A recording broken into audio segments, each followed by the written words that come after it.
Hello बच्चों, स्वागत है आपको हमारे इस यूट्यूब चैनल एनएटीएन एक्सप्लेन्स पे। जो पिछला वीडियो था जो कि बेसिक्स का फिफ्थ लेक्चर है, fifth lecture electronic configuration part 1 जो है, उसमें वो वीडियो जो है रुक गया था कुछ कारणवश। तो वही से हम अभी कंटिन्यू करेंगे। अगर आप पार्ट 1 नहीं देखे हैं इलेक्ट्रॉनिक कॉन्फ़िगरेशन अकॉर्डिंग टू सब सेल का, तो आप पार्ट 1 पहले देख लीजिए, उसके बाद पार्ट 2 में आइए तो आपको समझ में आएगा, क्योंकि हम वहीं से शुरू करने वाले हैं। तो जहाँ पर मैंने पिछले वीडियो में बताया था कि एन जो होता है, एन रिप्रेजेंट करता है सेल को, और एन का वैल्यू 1 होता है के सेल के लिए, एन का वैल्यू 2 होता है एल सेल के लिए, एन का वैल्यू 3 होता है एम सेल के लिए, और एल रिप्रेजेंट करता है सब सेल को, एल का वैल्यू 0 होता है एस सब सेल के लिए, एल का वैल्यू 1 होता है पी सब सेल के लिए। कहने का मतलब एस पी डी एफ आप लिखिए, और एल का वैल्यू 0 1 2 3 4, मतलब 0 से शुरू कीजिए और 3 4 जितना तक जाएगा आगे तक लेके जाइए। ये क्या हो जाएगा, एल का वैल्यू। अब देखिए हम मतलब कॉन्फ़िगरेशन लिखेंगे। कॉन्फ़िगरेशन लिखेंगे तो एक बात बताइए, एस के पास कितना घर है? एस के पास सिर्फ एक घर होता है, एस के पास सिर्फ एक ऑर्बिटल होता है। तो एक ऑर्बिटल में मैक्सिमम कितना इलेक्ट्रॉन रहता है? मैक्सिमम 2 इलेक्ट्रॉन रह सकता है। तो वो जो मैक्सिमम 2 इलेक्ट्रॉन रहेगा, तो एस में क्या करेंगे, 2 इलेक्ट्रॉन, एस सबसे मैक्सिमम 2 इलेक्ट्रॉन से ज़्यादा नहीं रखेंगे। जैसे यहाँ पर देखिए, यहाँ पर एक इलेक्ट्रॉन अप स्पिन होता है, एक डाउन स्पिन होता है, मतलब इस तरह इलेक्ट्रॉन रहता है। तो एक सेल में ऑर्बिटल में सिर्फ मैक्सिमम कितना इलेक्ट्रॉन रहेगा? वो 2 इलेक्ट्रॉन रहेगा। उसके बाद देखिए, ये जो पी सब सेल है, ये एक ऑर्बिटल में तो 2 इलेक्ट्रॉन रहता है, समझ में आया? ठीक है ना। अभी इस तरह हम भर दिए हैं, लेकिन इसका भी नियम होता है भरने का। तो देखिए, एक इलेक्ट्रॉन जो एक सेल में जो होता है, ये सब सेल जो है, ये सब सेल, पी सब सेल में मैक्सिमम 6 इलेक्ट्रॉन रह सकता है। पी सेल में मैक्सिमम 6 इलेक्ट्रॉन रह सकता है। और डी सेल में मैक्सिमम कितना इलेक्ट्रॉन रह सकता है? डी सेल में मैक्सिमम 10 इलेक्ट्रॉन रह सकता है। और देखिए, अरे आपको तो एकदम इजी है, समझ में आ जाना चाहिए। एस सब सेल में, अगर आप पिछला वीडियो देखे होंगे तो आपको समझ में आ रहा होगा। एस सब सेल में मैंने बताया था एक ऑर्बिटल में मैक्सिमम 2 इलेक्ट्रॉन रह सकता है। तो एस सब सेल में तो एक ही घर है, तो एक ही घर है तो कितना इलेक्ट्रॉन रहेगा? 2 इलेक्ट्रॉन। देखिए, एक ऑर्बिटल में मैक्सिमम 2 इलेक्ट्रॉन रह सकता है, लेकिन पी के पास, पी सब सेल के पास कितना घर है? 3 घर है। तो 3 घर कहने का मतलब 6 इलेक्ट्रॉन रह सकता है। एक ऑर्बिटल में मैक्सिमम 2 ही इलेक्ट्रॉन रह सकता है, तो लेकिन इसके पास 5 घर है, तो 5 दूना 10 इलेक्ट्रॉन रह सकता है। इसके पास कितना घर है? 7 घर है। एक सेल में 2 इलेक्ट्रॉन, एक मतलब ऑर्बिटल में 2 इलेक्ट्रॉन रह सकता है। तो एफ सब सेल में कितना रह सकता है इलेक्ट्रॉन? 14 इलेक्ट्रॉन रह सकता है। 7 टू 14, जितना घर उसमें 2 से मल्टीप्लाई कर दीजिए, उतना इलेक्ट्रॉन क्या कर सकता है, उसमें रह सकता है। तो देखिए, वहीं पर आपको हम बताएं, यहाँ पर देखिए हम सोडियम का कॉन्फ़िगरेशन लिख के आपको बता रहे हैं। किसका कॉन्फ़िगरेशन लिखिए? सोडियम का कॉन्फ़िगरेशन लिखिए। देखिए, सोडियम को बताइए एटॉमिक नंबर कितना होता है? 11 होता है। सबको पता होना चाहिए, क्योंकि मैंने बताया ये तो बेसिक है एकदम, फर्स्ट वीडियो में मैंने बताया था। जितना एटॉमिक नंबर होता है उतना ही एटॉमिक मास होता है, उतना ही मतलब जितना एटॉमिक नंबर होता है, सॉरी, जितना एटॉमिक नंबर होता है उतना ही नंबर ऑफ इलेक्ट्रॉन होता है, नंबर ऑफ प्रोटॉन होता है। तो एटॉमिक नंबर कितना है सोडियम का? 11 है। एटॉमिक नंबर कितना है? 11 है। तो नंबर ऑफ इलेक्ट्रॉन भी कितना होगा? 11 होगा। तो चलिए इलेक्ट्रॉन को भरते हैं। देखिए, तो फर्स्ट 1s2 लिखे हैं, तो फर्स्ट से मतलब सब सेल में कितना? एस सब सेल में 2 इलेक्ट्रॉन रह सकता है मैक्सिमम, तो 2 इलेक्ट्रॉन दे दिए हैं। तो उसके बाद 2s2 2p6, पी में मैक्सिमम कितना रह सकता है? 6। और उसके बाद 3s1, इसमें 2 रह सकता है मैक्सिमम, लेकिन लास्ट में एक ही बचा, तो 3s1 हो गया। अब देखिए, इसमें आपको हम इंपॉर्टेंट चीज़ बता रहे हैं क्या, कि देखिए ये जो 1 है, ये 1 रिप्रेजेंट करता है एन को, प्रिंसिपल क्वांटम नंबर को, मतलब एन को, इस एन को रिप्रेजेंट करता है। किसको रिप्रेजेंट करता है? देखिए, इस एन को रिप्रेजेंट करता है, ऊपर वाला। तो मतलब ये जो एन है सब सेल को रिप्रेजेंट करता है। ये जो फर्स्ट 1 लिखा है, ये जो सबके आगे में लिखा है 1 2, ये 3, ये 2, ये 3, ये किसको रिप्रेजेंट करता है?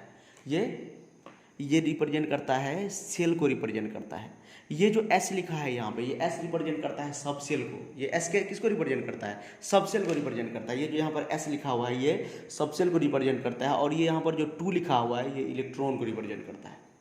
बढ़िया से ध्यान देके समझ लीजिए। ये जो 1 रिप्रेजेंट करता है सब सेल को रिप्रेजेंट करता है। देखिए, सबके आगे में जहाँ पर देखिए 1 लिखा है, ये सब सेल को, इसके अंदर देखिए तो ये कितना मैक्सिमम इलेक्ट्रॉन है? 8 इलेक्ट्रॉन है। तो मतलब ये 2 और ये 2 देखिए, इसके बीच में मैंने कॉमन ही दिया है। क्यों? क्योंकि ये सेल सेम सेल में है। ठीक है, तो सेम सेल में मैक्सिमम इसमें देखिए 8 इलेक्ट्रॉन रह सकता है। ठीक है, और उसके बाद ये 3s, उसके बाद 3p भी अगर यहाँ पर लिखेंगे तो कॉमन नहीं देंगे, 3d भी लिखेंगे तो कॉमन नहीं देंगे, मतलब एक साथ ही सब रहेगा। ठीक है, तो यहाँ पर देखिए ये जो आगे वाला जो नंबर होता है वो किसको? सेल को रिप्रेजेंट करता है। एल मतलब क्या? ये मतलब ये 1 का मतलब क्या है? ये फर्स्ट सेल है। ये 2 का मतलब ये क्या है? सेकेंड सेल है, मतलब ये के सेल है, ये एल सेल है। ये थर्ड का मतलब ये एम सेल है। ठीक है ना। तो इस तरह ये रिप्रेजेंट करता है। और ये सब सेल को, ये नंबर ऑफ इलेक्ट्रॉन को रिप्रेजेंट करता है। ये जो पावर में यहाँ पर लिखा होता है, तो इसको पढ़ता है 1s2 2s2 2p6 3s1। अब देखिए, हम क्लोरीन का कॉन्फ़िगरेशन बताइए, क्लोरीन का लिखने जा रहे हैं। तो क्लोरीन का कॉन्फ़िगरेशन लिखने के लिए पहले बताइए एटॉमिक नंबर कितना है इसका? क्लोरीन का एटॉमिक नंबर कितना होता है? एटॉमिक नंबर कितना है क्लोरीन का 17, कितना है 17। तो नंबर ऑफ इलेक्ट्रॉन कितना होगा, नंबर ऑफ इलेक्ट्रॉन भी कितना होगा, नंबर ऑफ इलेक्ट्रॉन भी 17 होगा। तो नंबर ऑफ इलेक्ट्रॉन 17 हुआ तो इसको भरिए, तो कितना हो जाएगा 1s2 2s2 2p6। ये हम कहाँ से लिख रहे हैं 1s2 2s2 2p6, तो देखिए हम यहाँ से लिख रहे हैं 1s2 2s2 2p6। पहले लिखेंगे 1s, और 1s में कितना इलेक्ट्रॉन, 2 इलेक्ट्रॉन, उसके बाद लिख रहे हैं 2p, उसके बाद लिख रहे हैं 2s लिख रहे हैं, उसके बाद 2p, उसके बाद 3s, उसके बाद 3p, उसके बाद 4s। ठीक है ना, इसको आप साइड में रख के ऐसे करके आप लिख सकते हैं। ध्यान रखना है कि इसमें कितना इलेक्ट्रॉन भरना है। तो इसमें अभी देखिए तो 17 इलेक्ट्रॉन है, तो इसमें मैक्सिमम पी में 6 इलेक्ट्रॉन रख सकता है, तो पहले पी में 6 इलेक्ट्रॉन रख दिए हैं। उसके बाद देखिए 3s शुरू हो जाता है, क्या शुरू हो जाता है 3s। तो s में कितना मैक्सिमम इलेक्ट्रॉन, 2 इलेक्ट्रॉन, टोटल कितना इलेक्ट्रॉन हो गया इसमें 6 और 2 8 और 2 10 और 2 12 इलेक्ट्रॉन अभी तक हो चुका है। उसके बाद 3 के s के बाद क्या आता है 3p आता है, क्या आता है 3p। इसमें कितना हो जाएगा 5 इलेक्ट्रॉन, कितना हो जाएगा देखिए तो गिनिए तो 5 और 2 7 और ये 10, कितना हो गया 17। तो ये क्या हो गया इसका कॉन्फ़िगरेशन हो गया, सबसेल कॉन्फ़िगरेशन हो गया। ठीक है, ये क्या हो गया सबसेल कॉन्फ़िगरेशन हो गया।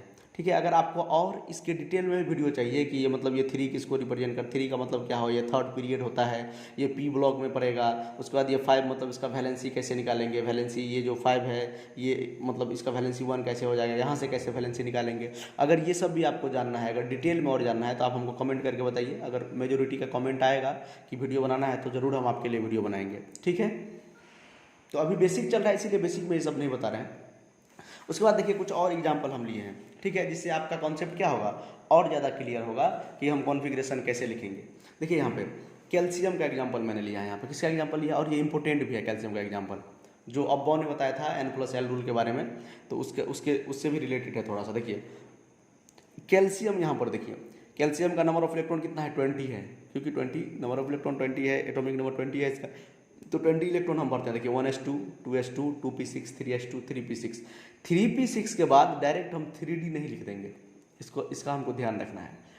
3p6 के बाद ऐसे फ्लो में क्या करता है आदमी 1s2 2s2 2p6 3s2 3p6 3d 10, मतलब ऐसे करके फ्लो में डायरेक्ट 3d यहाँ पर नहीं लिखना है। इसलिए मैंने लिख के यहाँ पर क्या किया काट दिया है, क्योंकि देखिए अगर 3d का आप n+l वैल्यू निकालिएगा, 3d का n+l वैल्यू निकालिएगा। 3d कहने का मतलब आगे का नंबर जो होता है n होता है और पीछे का नंबर क्या होता है, आगे का नंबर n होता है और पीछे का नंबर क्या होता है l होता है। तो n+l जोड़ेंगे तो कितना आएगा 5 आएगा, n3 हुआ, d के वैल्यू कितना होगा, d का l कितना होगा 2 होगा, d के लिए l तो कितना हो जाएगा 3 + 2 5 आएगा।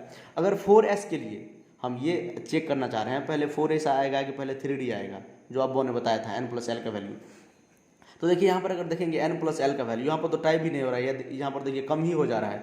4 का यहाँ पर n का वैल्यू कितना है 4 है, s का वैल्यू कितना है 0 है, तो ये टोटल कितना आ जाएगा, ये टोटल कितना आएगा 4 आएगा, ये टोटल कितना आएगा 4 आएगा। कौन बड़ा है, ये वाला बड़ा है, ये क्या है छोटा है, तो ये जो छोटा है तो 4s को पहले लिखेंगे, 4s को क्या लिखेंगे पहले लिखेंगे। n+l का वैल्यू जिसका कम होता है उसको पहले लिखते हैं, इसीलिए 3d नहीं लिख के 4s लिखेंगे। इसके बाद अगर इलेक्ट्रॉन इसमें बचता तब 3d में कुछ इलेक्ट्रॉन जाता, अभी तो 3d में इलेक्ट्रॉन नहीं जाएगा, क्योंकि देखिए इसका 20 इलेक्ट्रॉन पूरा हो गया, 2 2 4 6 10 2 12 6 18 और 2 20, मतलब 20 एलिमेंट क्या हो गया इसका पूरा हो गया। ठीक है, तो पहले 4s लिखेंगे उसके बाद 3d लिखेंगे, पहले 4s लिखेंगे उसके बाद 3d लिखेंगे। उसका रीजन भी है, देखिए 3d का अगर n+l वैल्यू निकालेंगे तो 5 आएगा, 4s का अगर n+l वैल्यू निकालेंगे तो 4 ही आएगा, तो 4 कम हुआ या ज़्यादा हुआ, जिसका वैल्यू कम होता है n+l का वैल्यू उसको पहले लिखते हैं। चलिए आगे, और ये 4-5 जो इंपॉर्टेंट है कॉपर का, जैसे क्रोमियम का एक्सेप्शन में आता है। कॉपर क्रोमियम क्या है, आयरन क्या है, मतलब 20 के बाद है, तो आप मतलब अगर 10th में है 9th में है तो आपको 30 एलिमेंट का नाम कम से कम याद रखना होगा, 30 एलिमेंट का नाम याद रख लीजिए। बताइए आयरन के लिए नंबर ऑफ इलेक्ट्रॉन कितना होगा, आयरन में नंबर ऑफ इलेक्ट्रॉन कितना है, नंबर ऑफ इलेक्ट्रॉन नहीं भी आपको याद है तो देख लीजिएगा 26 होता है, क्योंकि इसका एटॉमिक नंबर क्या होता है 26। इसके लिए कॉन्फ़िगरेशन लिखेंगे तो क्या लिखेंगे, देखिए 1s2 कॉमा, देखिए सिर्फ जो के सेल होता है, के सेल में मैक्सिमम 2 ही इलेक्ट्रॉन भर सकते हैं, इसीलिए सिर्फ 1s2 होगा, इसमें p नहीं होता 1 में। उसके बाद देखिए 2s2 2p6, देखिए ये के सेल है, ये देखिए के मतलब के सेल के बाद ये एल सेल है, ये 2 जो लिखा है उसके बाद मैंने कॉमा लगा दिया, क्योंकि इसमें सिर्फ s और p रहता है। 6 और 2 कितना इलेक्ट्रॉन हो गया, इसमें 8 इलेक्ट्रॉन हो गया। ठीक है, उसके बाद जो होता है 3s2 3p6, देखिए कितना इलेक्ट्रॉन हो गया, काउंट भी करते जाइए, ज़्यादा नहीं लिख दीजिएगा। उसके बाद देखिए 4s2 लिखेंगे, 3d लिखेंगे, यहाँ पे नहीं लिखेंगे 3d, क्यों, क्योंकि 4s2 पहले लिखते हैं, मतलब 4 पहले लिखते हैं। देखिए कितना इलेक्ट्रॉन हो गया 2 टू 4 और 16, 12, 16, 12, 18 और 2, 20 और देखिए 26 भरना है। तो अब इसके बाद क्या आएगा, 3D आएगा। और 3D में कितना इलेक्ट्रॉन मैक्सिमम भर सकते हैं, डी में कितना मैक्सिमम घर होता है, इसमें डी में कितना मैक्सिमम ऑर्बिटल होता है, इसमें 5 होता है, तो 10 इलेक्ट्रॉन मैक्सिमम भर सकते हैं, लेकिन है कितना 6, तो सिर्फ 6 भर देंगे। तो ये क्या हो गया, इसका इलेक्ट्रॉनिक कॉन्फ़िगरेशन हो गया। ठीक है, इसी तरह अगर क्रोमियम का, कॉपर का बनाएंगे, क्रोमियम का बनाएंगे, पहले हम देखिए क्रोमियम का लिखते हैं। क्रोमियम का लिखेंगे तो आपको ज़्यादा समझ, उसके बाद कॉपर का बताएंगे। क्रोमियम का बताइए एटॉमिक नंबर कितना होता है। क्रोमियम का अगर एटॉमिक नंबर आपको नहीं पता है तो हम बताते हैं आपको, 24 होता है। तो नंबर ऑफ इलेक्ट्रॉन भी कितना हो जाएगा इसमें, नंबर ऑफ इलेक्ट्रॉन भी कितना हो जाएगा इसमें, कितना 24 हो जाएगा। तो नंबर ऑफ इलेक्ट्रॉन हमको 24 भरना है इसमें, तो लिखेंगे 1s2, 2s2, यहाँ पे 2p6, 3s2, 3p6। धीरे धीरे आप लिखिएगा तो मेरे तरह आपको भी याद हो जाएगा, इसी तरह आप एकदम फ्लो में लिखिएगा। और उसके बाद 3D नहीं लिख देना है फ्लो में, 4s लिखना है। क्या लिखेंगे 4s, क्या लिखेंगे 4s 2। और देखिए कितना इलेक्ट्रॉन इसमें हो गया फुलफिल, 20 इलेक्ट्रॉन आया हो, फुलफिल हो गया है। 2, 2, 4, 6, 10, कितना होगा 12, 18 और 20। अब देखिए यहाँ पर 4s2, उसके बाद क्या लिखना है 3D। अब बच गया कितना इलेक्ट्रॉन, 3D में कितना इलेक्ट्रॉन बच गया 5 बच गया। ये इसका कॉन्फ़िगरेशन हो गया। लेकिन ये कॉन्फ़िगरेशन रॉन्ग है। ये कॉन्फ़िगरेशन क्या है, रॉन्ग है, रॉन्ग नहीं। यहाँ पर देखिए 4s2, ये 3D4 ना होगा, यहाँ पे 3D4 होगा, क्योंकि 4 ही इलेक्ट्रॉन, 24 ना भरना है। और ये देखिए ये कॉन्फ़िगरेशन मैंने रॉन्ग लिखा है। कहाँ पर रॉन्ग लिखा है देखिए आपको हम बताते हैं। यहाँ पर ये दोनों है ना, इसमें थोड़ा लोचा है। देखिए इसमें एक्सेप्शन है थोड़ा, क्या है कि 4s2 नहीं लिख के हम 4s में एक ही इलेक्ट्रॉन भरते हैं और 3D में 5 इलेक्ट्रॉन भर देते हैं। मतलब यहाँ पर 4 इलेक्ट्रॉन होगा, यहाँ पर देखिए जो 4 इलेक्ट्रॉन होगा, क्योंकि लास्ट में 4 इलेक्ट्रॉन बच गया तो 4 यहाँ पर भर दिए। तो यहाँ पर हम क्या करते हैं, इसमें से एक इलेक्ट्रॉन कम कर देते हैं और इसमें एक इलेक्ट्रॉन ज़्यादा कर देते हैं। इसमें से एक इलेक्ट्रॉन कम कर देते हैं, इसमें एक इलेक्ट्रॉन ज़्यादा कर देते हैं। क्यों, क्योंकि ये जो हाफ फील्ड ऑर्बिटल है, हाफ फील्ड कहने का मतलब, हाफ फील्ड कहने का मतलब ये जो मतलब मैक्सिमम कितना इलेक्ट्रॉन इसमें भर सकते हैं 10, तो आधा भरेंगे तो क्या होगा 5 इलेक्ट्रॉन। तो हाफ फील्ड ऑर्बिटल क्या होता है, ज़्यादा स्टेबल होता है। इसीलिए हम क्या करते हैं इसमें 4s1 के जगह पर 3d5। सब केस में ऐसा नहीं करेंगे, सिर्फ क्रोमियम के केस में ऐसा करेंगे, सिर्फ क्रोमियम के केस में ऐसा करेंगे कि 4s, और हर जगह क्या लिखेंगे 4s2 ही लिखेंगे, और हर जगह क्या लिखेंगे देखिए 4s2, 4s2। लेकिन सिर्फ क्रोमियम के केस में हम क्या करेंगे, तो यहाँ पर 4s2 नहीं लिख के 4s1 लिखेंगे, और ये 3d4 नहीं लिख के 3d5 लिखेंगे। मतलब एक इलेक्ट्रॉन इसमें से कम करके इसमें बढ़ा देंगे। ठीक है, बस इतना करना है। देखिए कॉपर में भी थोड़ा ऐसा होता है।